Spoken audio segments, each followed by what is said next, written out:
भाई जो गुरु वचन पे डट गे, कट गे फंद 84 के। इब्राहिम सुल्तान कौन था? ये सम्मन था जिसने अपना बेटा काट दिया था अपने गुरुदेव की इज्जत और आबरू के लिए, उनको भोजन कराने के लिए। परमात्मा कहते हैं नुक्ते ऊपर रिझेगा रे, गरीबदास जी कहते हैं नुक्ते ऊपर रिझेगा रे कोटि कर्म जल जा तुम्हारे।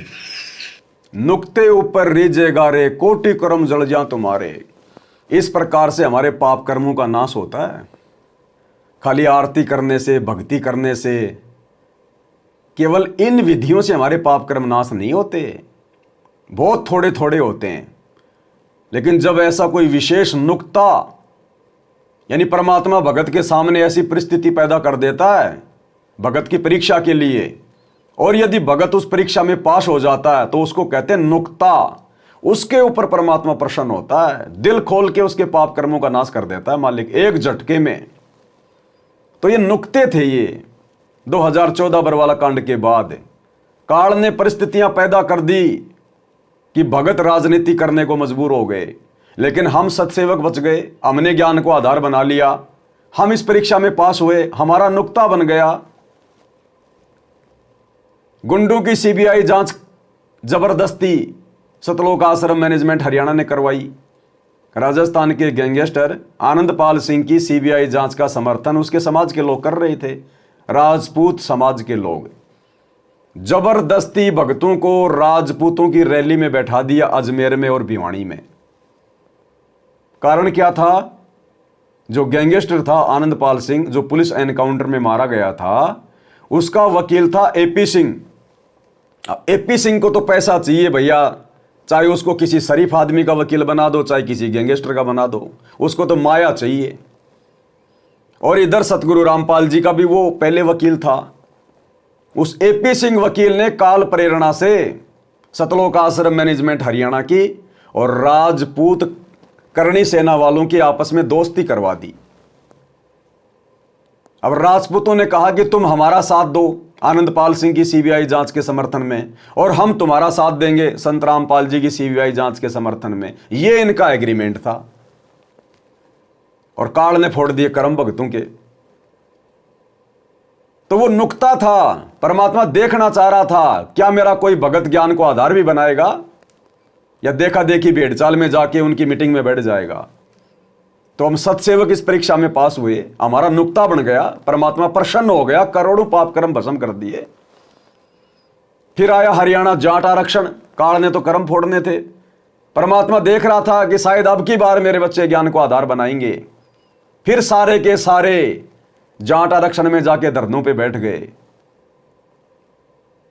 लेकिन हम भगत, हम सत्सेवक उस नुक्ते में पास हुए, परमात्मा प्रसन्न हुए। फिर बात आ गई धनाना गांव में, धनाना गांव वालों के लिए बैडमिंटन का स्टेडियम बनाने की। परमात्मा ने देखा अब की बार तो मेरे बच्चे ज्ञान को आधार बनाएंगे। उस बार भी आधार नहीं बना पाए, और भक्तों की ज्योति पाठ और दान का पैसा फालतू में उन पत्थरों में बर्बाद कर दिया गया स्टेडियम बनाने में। हम सत्सेवक अब की बार भी पास हुए, परमात्मा बहुत प्रसन्न हुए। फिर नंबर आया गोहाना जाट धर्मशाला बनवाने का। गुरुदेव ने सोचा अब की बार तो मेरे बच्चे बिल्कुल धोखा नहीं खाएंगे, क्योंकि सत्सेवक भी वीडियो बना रहे हैं, समझ आ रहे हैं। अब की बार तो संगत समझ जाएगी आश्रम वालों की चाल को, काल के षड्यंत्र को। नहीं समझ पाए। सत्सेवक फिर पास हुए, परमात्मा जी खोलकर खुश हुए। तो भाई और बहनों, ये हमारे नुक्ते बनते जा रहे हैं। नुक्ते जैसे आज आप और हम सभी भगत भाई बहन सेव सम्मन के ये कथाएं पढ़ते हैं, मीराबाई की कथा पढ़ते हैं, इसी प्रकार आने वाले भक्ति इतिहास में हजारों साल जो भक्ति मार्ग चलेगा, ये वर्तमान में जो घटनाएं घटित हो रही हैं संगत में, आने वाले समय में सत्सेवकों के और सतलोक आश्रम मैनेजमेंट हरियाणा के यानी गुरुदेव भगवान के कलयुगी परिवार के ये किस्से, ये घटनाएं आने वाले समय में आत्माएं सुना करेंगी और ज्ञान को आधार बना के भक्ति किया करेंगी। ये उन आत्माओं को सफलता प्राप्त करवाने के लिए परमात्मा वर्तमान में एग्जाम्पल तैयार कर रहे हैं कि आप लोगों ने किस प्रकार से अपने गुरु की गैर हाजिरी में भक्ति मार्ग पे चलना होता है। गुरु के परिवार को देखकर, कोऑर्डिनेटर को देखकर, या गुरु के ज्ञान को आधार बनाकर। क्योंकि आज भी तो सारी घटनाएं गुरु जी की गैर हाजिरी में हो रही हैं। गुरु जी तो हिसार जेल में बैठे हैं, संगत को परमात्मा ने फ्री छोड़ रखा है।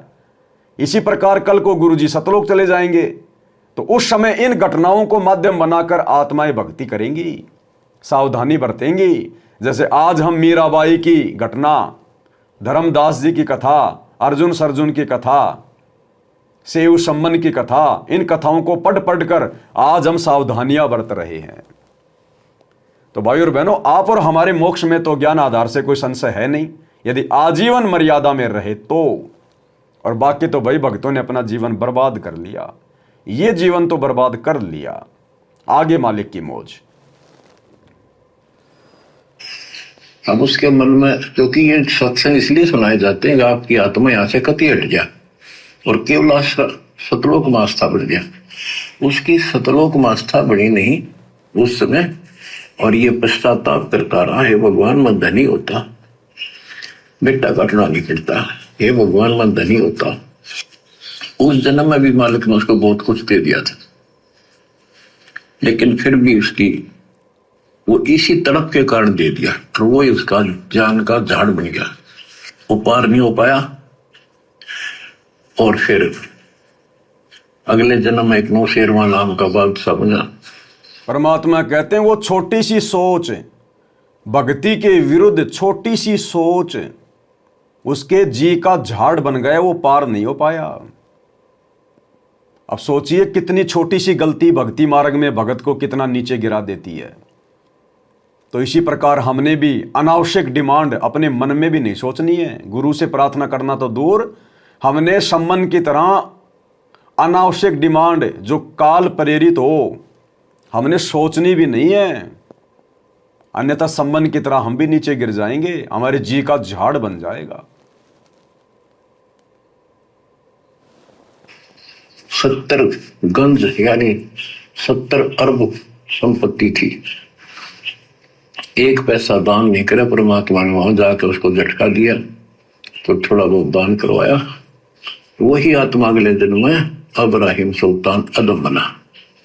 अब जैसे कर्म कर रखा वो फल तो भगवान देगा, लेकिन इसने के चाटे सुख न इस धन न इस राजपाट ने अगले दिन में कुत्ता बनेगा। परमात्मा को पता होता है हम अनजान बालक होते हैं, इसलिए परमात्मा उस नरक से निकालने के लिए अब्राहिम सुल्तान अदम के साथ, उनके साथ कितना कष्ट उठाया जाता है। एक जीव को निकालने के लिए कितने प्रयत्न किया जाता है। और आप इसी तरह बच्चों, इसी प्रकार परमात्मा देखो आपके लिए कितनी व्यवस्था कर रहा है, कहां से अपनी महिमा सुनवा रहा है, कहां से आपको जगा रहा है, आपको प्रेरित कर रहा है। बच्चों लोक अच्छा नहीं, इसमें तुम आंख मीच कर मत बैठो। ये लोक अच्छा नहीं है, इसमें तुम आंख बंद करके मत बैठो। और गुरुदेव कह रहे कि परमात्मा कहां बैठकर तुम्हें सत्संग सुना रहा है। ये सत्संग कहां से आ रहे हैं? जेल से। कि भगवान भी तुम्हारे लिए इतना चिंतित है, कहां बैठकर सत्संग कर रहा है। अरे जेल से कभी सत्संग आते हैं? आज तक कभी किसी के आए? भूतो न भवस्ति, ना पहले इतिहास में कभी हुआ ना आगे कभी होगा। समर्थ अपनी समर्थता दिखा रहा है। इस बात से भी हमने समझ जाना चाहिए कि हमारे गुरुदेव कौन है। क्या उस जेलर की नौकरी नहीं जाएगी? क्या प्रशासन को डांट फटकार नहीं लगेगी हाई कोर्ट से कि एक एक घंटे के सत्संग जिसके ऊपर देशद्रोह का मुकदमा लगा हुआ है कैसे बाहर वायरल हो रहे हैं? आसाराम की 1.5 मिनट की ऑडियो आज से 4 साल पहले वायरल हो गई थी, टहल का मच गया था। हाई कोर्ट ने आसाराम को फटकार लगाई थी कि दोबारा अगर शिकायत आ गई ठीक नहीं रहेगा। और यहां पिछले 5-6 वर्षों से ऑडियो वीडियो एक एक घंटे के सत्संग, कोई माई का लाल चूं भी नहीं कर रहा।